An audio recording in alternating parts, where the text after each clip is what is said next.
Good morning students, how are you all? Fine. चलिए हम start करते हैं हमारे हिस्ट्री का chapter 3 Nazism and rise of Hitler. ये चैप्टर अभी हमारा चल रहा है जिसको हम पढ़ रहे हैं। इसमें हमने 2 वीडियोस बना ली हैं। फर्स्ट वीडियो में हमने देखा था हिटलर के बारे में, हमने थोड़ा क्या जाना था, मतलब Nazism and rise of Hitler जो चैप्टर है उसके बारे में देखा था। इसकी शुरुआत हुई थी एक हेलमुथ की कहानी से, और इसके बाद हमने वीयमार रिपब्लिक का कैसे बर्थ हुआ था आफ्टर फर्स्ट वर्ल्ड वॉर, उसके बाद क्या क्या काम इसने किए थे, फिर वॉर का इफ़ेक्ट क्या पड़ा था जर्मनी पे, ये हमने पढ़ा। फिर पॉलिटिकल कंडीशन क्या थी जर्मनी की, ये हमने पढ़ा। उसके बाद ईयर ऑफ डिप्रेशन हमने पढ़ा कि ईयर ऑफ डिप्रेशन में क्या क्या हुआ था। तो ये सारी चीज़ें हम जर्मनी की कंडीशन जो है, जर्मनी की जो स्थिति है, वो हम सब कुछ पढ़ चुके हैं फर्स्ट और सेकंड वीडियो में। अब इस वीडियो में हम शुरू करने जा रहे हैं राइज ऑफ हिटलर, यानी कि हिटलर को हम इस वीडियो में शुरू करने जा रहे हैं कि हिटलर कौन थे और हिटलर ने क्या क्या किया था जर्मनी में। तो आइए शुरू करते हैं, स्टार्ट करते हैं। देखो बच्चों, ये हैं हमारे हिटलर, ये थे, सॉरी है नहीं थे, जर्मनी के ये डिक्टेटर थे हिटलर, और इनके बारे में हम आप पढ़ने जा रहे हैं। ये जिस पार्टी को सपोर्ट करते थे उस पार्टी का नाम था नाजिज्म। ठीक है बच्चों, चलो। Year in economic political condition and society form backward to Hitler rise in power. देखो, crisis in economy political condition of society form background to rise in power, Hitler rise in power. देखो, अब आपने पिछली video में देखा था कि जो इकोनॉमिक और पॉलिटिकल कंडीशन थी जर्मनी की, वो बहुत ज़्यादा ख़राब हो गई थी, बहुत ज़्यादा बिगड़ गई थी, बहुत ज़्यादा उसको नुकसान हो गया था। मतलब अर्थव्यवस्था थी, जो जर्मनी की अर्थव्यवस्था थी, सामाजिक राजनीतिक जैसी भी थी, मतलब हर तरह से जर्मनी की धज्जियाँ जो थी वो उड़ चुकी थी। तो ऐसी कंडीशन में हिटलर जो है, हिटलर का उदय हुआ था। हिटलर जो है, हिटलर के बैकग्राउंड को ये समझाती हैं। अब हिटलर के बारे में हम देखते हैं। बॉर्न इन 1889 में ये पैदा हुए थे ऑस्ट्रिया में। To be acted as a messenger in army के मैसेंजर थे। After first world war earn various medal for bravery. ठीक है, ये आर्मी के जो थे, army as a messenger army में जॉब करते थे, और इन्होंने ब्रेवरी के लिए बहुत सारे मेडल्स भी पाए थे। Hitler was very tensed about Germany about Versailles treaty. जो वर्साइल्स में ट्रीटी हुई थी, वर्साइल्स में ट्रीटी याद है बच्चों, फर्स्ट वीडियो में हमने पढ़ी थी। वर्साइल्स में ट्रीटी किसके साथ हुई थी? जर्मनी के जो उस टाइम पे जो लीडर्स थे उनके बीच में, और एलिस के बीच में जो थी वर्साइल्स में ट्रीटी हुई थी। तो इस ट्रीटी से जो हिटलर थे वो बहुत ज़्यादा टेंस थे। In 1919, he joined a small group called German Workers' Party. 1990 में उन्होंने एक छोटे से ग्रुप को ज्वाइन किया जिसका नाम था German workers party, and renamed it national socialist German workers party. ठीक है, और बाद में इसका नाम जो है वो नेशनल सोशलिस्ट जर्मन पार्टी रख दिया गया, जो कि आगे चल के नाजी पार्टी के रूप में सामने आई। तो कौन थी? पहले एक स्मॉल ग्रुप था ये जर्मन वर्कर्स पार्टी, इसका नाम था, और उसके बाद में इसका नाम क्या कर दिया? Socialist German party, national socialist German party, और फिर आगे चल के यही नाजी पार्टी जो है वो बनी थी। तो ये तो हिटलर का थोड़ा सा बैकग्राउंड था। आगे हम देखते हैं। Nazi could not effective mobilise people support till 1930। ठीक है, 1930 तक जो नाजी पार्टी थी वो लोगों का सपोर्ट नहीं ले पाई, यानी कि लोग जो थे वो नाजी पार्टी को सपोर्ट नहीं करते थे। मतलब 1930 तक ये जो थी, ये पार्टी एक ऐसे ही जनरल पार्टी थी, लोग इसका ज़्यादा सपोर्ट नहीं करते थे। It was during great depression when banks collapse and workers lost their job, people started having hope in the Nazi programme. ठीक है, अब क्या हुआ? जब ये ग्रेट डिप्रेशन आया, जो कि आपने पिछले वीडियो में पढ़ा, ग्रेट डिप्रेशन के टाइम पे क्या होता, जो बैंक्स थे वो कोलैप्स हो गए थे, वर्कर्स जो थे उन्होंने जॉब्स छोड़ दी थी, और तो कहीं ना कहीं उन लोगों को लगा कि अब उनको नाजी प्रोग्राम से, नाजी जो आइडियोलॉजी थी उससे कहीं ना कहीं उनके अंदर आशा जागने लगी, होप जागने लगी। उनको लगने लगा, लोगों को, जर्मनी के लोगों को, कि अब हो सकता है शायद नाजी पार्टी कुछ हमारे साथ अच्छा करे। By 1930, the Nazi party, largest party with 37% votes were formed. अब 1932 में देखो, अभी हमने कहा कि 1930 तक ये ज़्यादा पॉपुलर नहीं थी ये पार्टी, इसको ज़्यादा लोगों का सपोर्ट नहीं था। लेकिन 1932 में क्या हुआ, ये पार्टी जो थी ये जर्मनी की सबसे बड़ी पार्टी बनी। 37% वोट जो थे वो इसको मिले, किसको? नाजी पार्टी को। Hitler was a powerful speaker. Hitler जो थे वो एक पावरफुल स्पीकर थे, यानी कि बहुत अच्छे वो थे, बोलने वाले स्पीकर थे। His passion and words move people. उसका पैशन यानी कि उसका जुनून और उसके जो शब्द थे वो लोगों को हिला देते थे। मतलब हिला देने का मतलब ये नहीं है कि कांप जाते थे, मतलब वो ऐसा बोलता था, जैसे कि अभी बताया ना कि पावरफुल स्पीकर था, तो वो इस तरीके से बोलता था कि लोग जो थे वो बहुत जल्दी उस पर विश्वास कर लेते थे या बहुत जल्दी लोग उससे सहमत हो जाते थे। He promised providing employment for those looking for work, secure future for youth, restore dignity of Germans। अब उन्होंने क्या किया, उन्होंने प्रॉमिस किया लोगों से कि जिन लोगों के पास काम नहीं है उनको वो एम्प्लॉयमेंट देंगे, उनको काम देंगे, उनके फ्यूचर को सिक्योर करेंगे। जैसे कि यूथ जो थे, अभी पिछले वीडियो में आपने पढ़ा था कि यूथ जो थे वो क्या करते थे, वो सड़क के किनारे कॉर्नर में खड़े होकर के क्या करते थे, प्लेइंग कार्ड्स खेलते थे या जो क्रिमिनल एक्टिविटीज़ करते थे। तो इससे जो था यूथ का फ्यूचर जो था वो सिक्योर नहीं था। तो हिटलर जो थे, हिटलर ने प्रॉमिस किया लोगों से कि वो उनको काम देंगे और उनका यूथ का जो फ्यूचर है उसको भी सिक्योर करेंगे और दोबारा से जर्मनी में डिग्निटी को लाएंगे, डिग्निटी को दोबारा से रिस्टोर करेंगे। तो ये सब हिटलर ने कहा था। Hitler devise a new style of politics. अब हिटलर जो थे वो एक नई स्टाइल की पॉलिटिक्स जो है वो शुरू करने जा रहे थे। He understood the significance of rituals, mass mobilisation. वो मानते थे या उनका मानना था कि जो रिचुअल्स है और मास मोबिलाइजेशन है वो बहुत ज़्यादा रिस्पॉन्सिबल होता है। ही टुक रैलीज, इसलिए उन्होंने रैलीज की, पब्लिक मीटिंग्स की, to instil among people unity among people, जिससे कि लोगों में यूनिटी रहे, लोग आपस में एक दूसरे से बंधे रहे। देखो, जो हिटलर थे उन्होंने एक अलग तरह की पॉलिटिक्स शुरू की जिसमें उनका मानना था कि मास मोबिलाइजेशन यानी कि लोगों को सपोर्ट करना, लोगों का समर्थन करना, लोगों को एक साथ एकजुट रह करके काम करना चाहिए। इसी के तहत उन्होंने रैलीज की, पब्लिक मीटिंग्स की, ताकि लोग जो है वो ज़्यादा से ज़्यादा यूनाइट हो सके, यानी कि एक साथ रह सके। उसके बाद नाजीज टुक रेड बैनर्स। नाजीज जो थे उनके रेड बैनर्स थे, ये देख रहे हो आप, रेड बैनर्स थे with swastika to create unity among the people to support the Nazi party. अब जो नाजीज थे उनका रेड बैनर था जिसपे स्वास्तिक जो है वो बना हुआ था।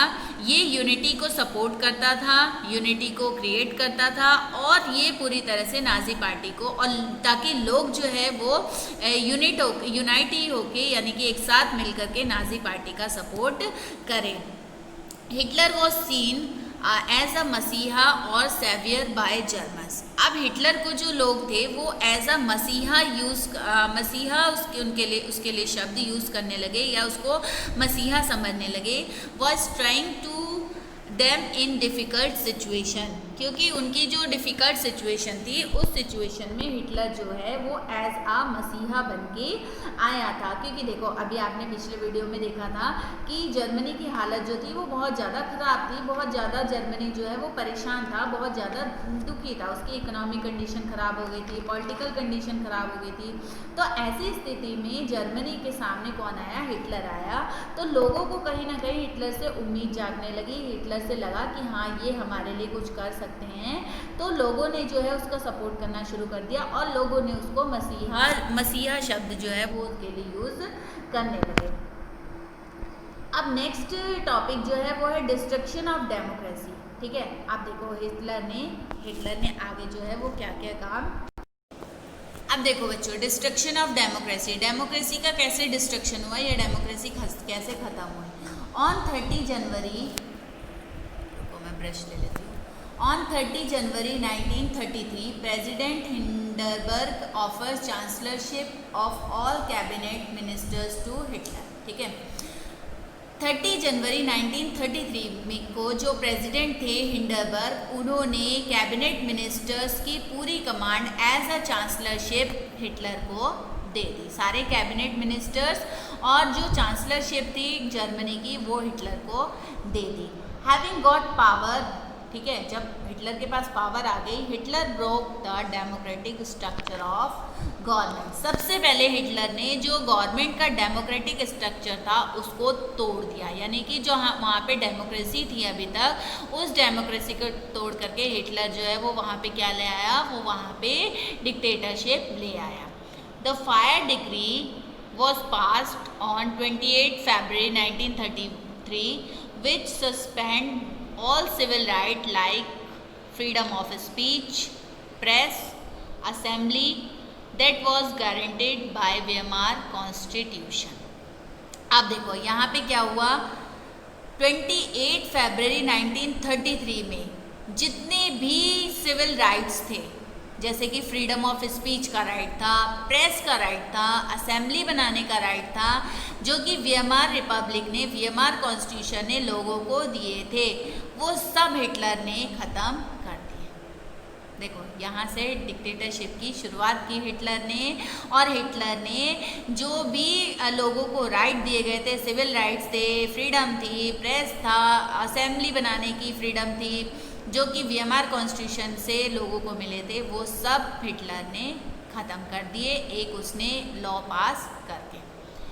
Various communist started concentration camp who raising their vote against the fire decree pass by Hitler. अब जो कम्युनिस्ट थे उन्होंने क्या किया, उन्होंने कंसंट्रेशन कैंप बनाना शुरू कर दिया, जिसमें वो क्या करते थे कि जो भी इसके अगेंस्ट, इस फायर डिक्री के अगेंस्ट आवाज़ उठाता था, उसको वो लोग उठा के कंसंट्रेशन कैंप में डाल देते थे, जो कि फायर डिक्री जो कि हिटलर ने पास की थी इसके खिलाफ, यानी कि हिटलर की जो आइडियोलॉजी थी, यानी हिटलर की जो बातें थी, हिटलर की जो पॉलिसी थी, उसके खिलाफ जो भी बात करते थे, जो भी नियम कानून को तोड़ते थे या जो भी इसके खिलाफ बोलते थे, उन लोगों को उठा करके ये कंसंट्रेशन कैंप में डाल देते थे। कौन लोग डाल देते थे?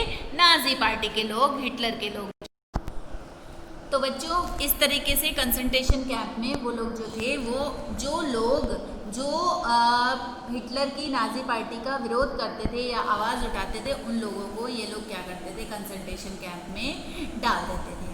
अब क्या हुआ, 3 मार्च 1933, ठीक है, ऑन 3 मार्च 1933 को एक एक्ट पास हुआ, enable act was pass which pass dictatorship in Germany. जिस एक्ट के तहत, एक इनेबल एक्ट पास हुआ जिसके तहत जर्मनी को डिक्टेटरशिप, मतलब जर्मनी जो था उसको एक डिक्टेटरशिप देश घोषित कर दिया गया था। It give all powers in hand of Hitler. इसमें क्या हुआ कि जितने भी पावर्स थी, जो भी जर्मनी में पावर्स थी, वो सारी पावर किसके हाथ में आ गई? हिटलर के हाथ में आ गई। All political parties except Nazi party were banned, यानी कि जितनी भी पॉलिटिकल पार्टी थी जर्मनी में, उस पार्टी में नाजी पार्टी को छोड़ करके जितनी भी पार्टीज थी उस सभी पार्टीज पे बैन लगा दिया गया। Nazi created their own security forces to exercise control over people.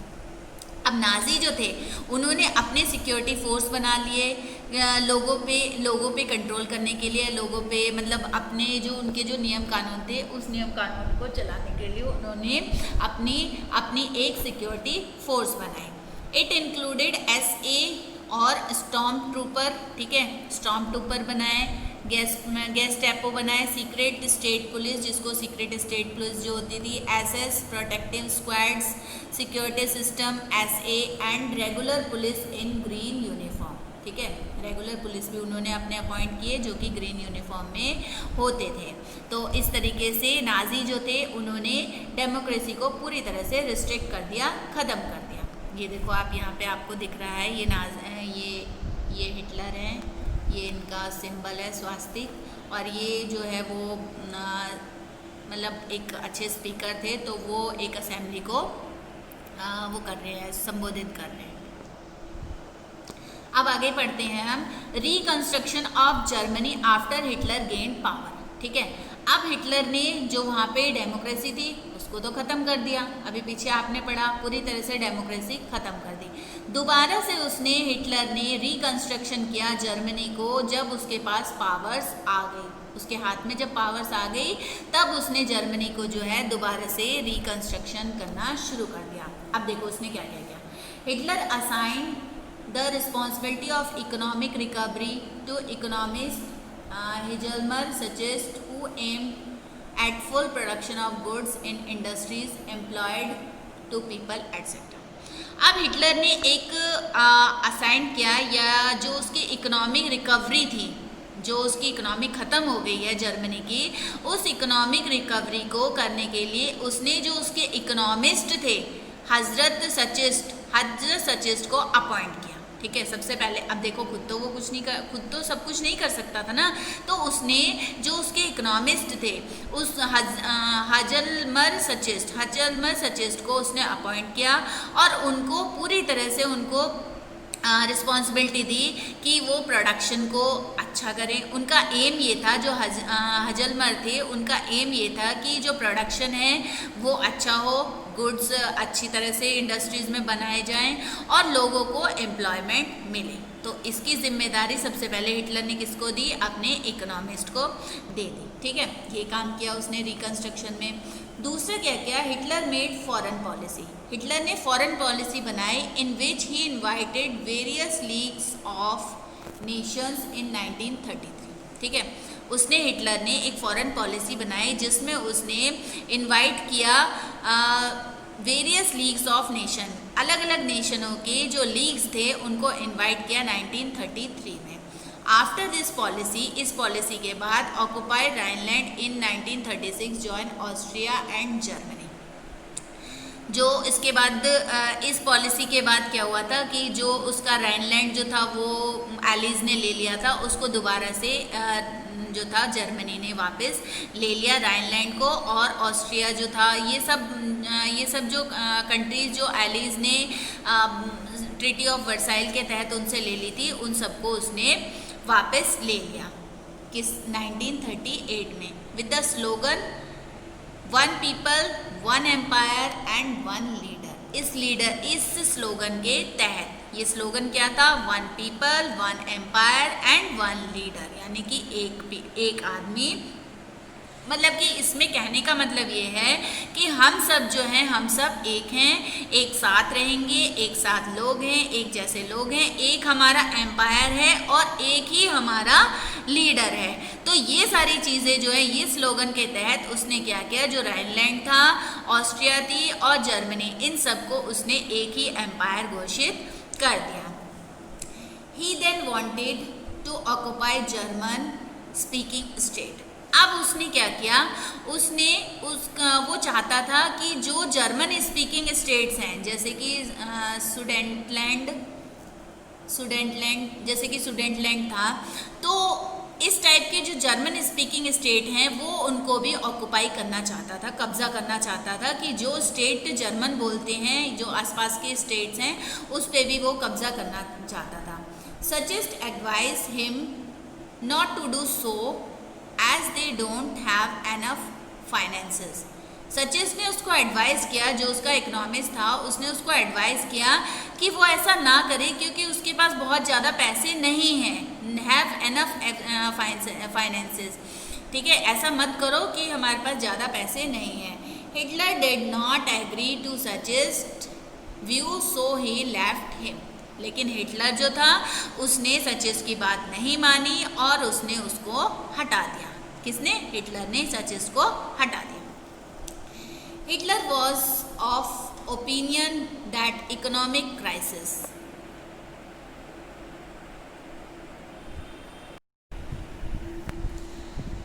Economic crisis can be recovered through collection of resource for expansion of their territory. ठीक है, हिटलर जो था उसका मानना था कि जो इकोनॉमिक क्राइसिस आया है या इकोनॉमिक क्राइसिस है उसकी रिकवरी हो सकती है through collection of resources from expansion of their territory, यानी अपनी टेरिटरी को एक्सपेंड करके, अपनी टेरिटरी को बढ़ा करके और बढ़ाने से जो रिसोर्सेज है उसको कलेक्ट करके, इस तरीके से हम अपनी इकोनॉमिक क्राइसिस को ख़त्म कर सकते हैं। यानी कि जो हमारी टेरिटरी है, जो हमारा देश है, उस देश की बाउंड्रीज़ को बढ़ा करके, यानी कि और दूसरे देशों पे कब्ज़ा करके और उनके जो सोर्सेज हैं, रिसोर्सेज हैं, उसको अपने में मिला करके हम इकोनॉमिक क्राइसिस को जो है वो रिकवर कर सकते हैं। इसके तहत हिटलर ने क्या किया, 1939 में Germany invaded Poland and started war with France and England. 1939 में जर्मनी ने पोलैंड पे का आक्रमण कर दिया। पोलैंड के साथ मिलकर के उसने फ्रांस और इंग्लैंड पे वॉर शुरू कर दिया, यानी कि जो हमला था वो उसने लड़ाई जो है, युद्ध जो है वो फ्रांस और इंग्लैंड के साथ शुरू कर दिया। कब? 1939 में। 1939 में पोलैंड के साथ मिल करके उसने ऐसा किया। ठीक है, आगे देखते हैं आगे क्या है। इन सितंबर 1940, ठीक है, सितंबर 1940 में tripartite pact was signed between Germany, Italy, Japan. ठीक है, ट्रिपारिटा पैक्ट जो है वो साइन किया गया था जर्मनी, इटली और जापान के बीच में, जिसके तहत स्टैंडन Hitler claims to international power, जिसके तहत हिटलर को जो है वो इंटरनेशनल पावर दी गई। बाय द एंड ऑफ 1940 में Hitler reached at a height of power and being famous. 1940 में हिटलर जो था वो बहुत ऊंचाइयों पे था, उसकी पावर जो थी वो बहुत ऊंचाइयों पे थी और वो बहुत ज़्यादा फेमस हो चुका था 1940s तक। 1940s क्योंकि जो ये ट्रिपारिटा पैक्ट हुआ था, ट्रिपारिटा पैक्ट जो साइन किया था जर्मनी, इटली, जापान ने, उसके तहत हिटलर को पावर्स दे दी, इंटरनेशनल पावर्स दे दी और जिसके तहत हिटलर जो है वो बहुत ऊंचा हो गया था और बहुत फेमस हो गया था 1940s तक। Hitler now wanted to conquer eastern Europe. अब हिटलर जो है, देखो हिटलर पावरफुल तो हो गया, लेकिन अब वो चाहता था ईस्टर्न यूरोप के देशों को अपने में शामिल करना। ही अटैक्ड सोवियत यूनियन, उसने सोवियत यूनियन पर अटैक किया 1941 में। Soviet defeated Germans at Stalin and occupy Germany till Berlin. अब सोवियत जो था वो डिफीट हो गया जर्मनी से और उसने सोवियत डिफीटेड जर्मनी, सोवियत ने इस समय डिफीट कर दिया जर्मनी को हरा दिया और स्टालिनग्राड में, और जर्मनी के साथ साथ बर्लिन पे भी कब्जा कर लिया किसने? सोवियत ने। US resisted on entering into war as it has already faced economic depression। US ने पहले तो मना कर दिया वॉर में आने के लिए, क्यों? क्योंकि वो जो इकोनॉमिक डिप्रेशन था वो ऑलरेडी झेल रहा था आफ्टर फर्स्ट वर्ल्ड वॉर, जो कि फर्स्ट वर्ल्ड वॉर के बाद हुआ था, तो इसलिए उसने मना कर दिया। And thus with fear did not wanted to enter into war, और इसी डर से, क्योंकि वो फर्स्ट वर्ल्ड वॉर के बाद में इकोनॉमिक डिप्रेशन को झेल रहा था, इसी डर से उसने वॉर में एंटर करने से मना कर दिया। Japan join with Germany, Japan ने जर्मनी को ज्वाइन किया and bombed US base at Pearl Harbor, और पर्ल हार्बर पे बॉम्ब गिराया। It order to take revenge US entering into second world war, जिसके का बदला लेने के लिए US जो था वो सेकेंड वर्ल्ड वॉर में आया, विच एंडेड 1945, जो कि 1945 में ख़त्म हुआ। और Hitler defeated and US dropped bomb at Hiroshima and Japan, और 1945 में हिटलर जो था वो हार गया था। उसके बाद जो US था उसने हिरोशिमा जापान में जो न्यूक्लियर बॉम्ब जो था वो गिराया था। तो क्या हुआ था, जापान ने जर्मनी को पहले ज्वाइन किया और बॉम्बिंग शुरू कर दी। कहाँ पे? पील हार्बर्स में बॉम्बिंग शुरू कर दी।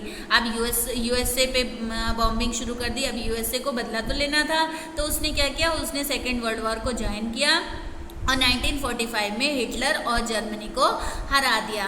अब जर्मनी और हिटलर हार गया। उसके बाद क्या हुआ, जो यूएस था, यूएस ने हिरोशिमा जापान में बॉम्बिंग शुरू कर दी, बॉम्ब गिराए उसने।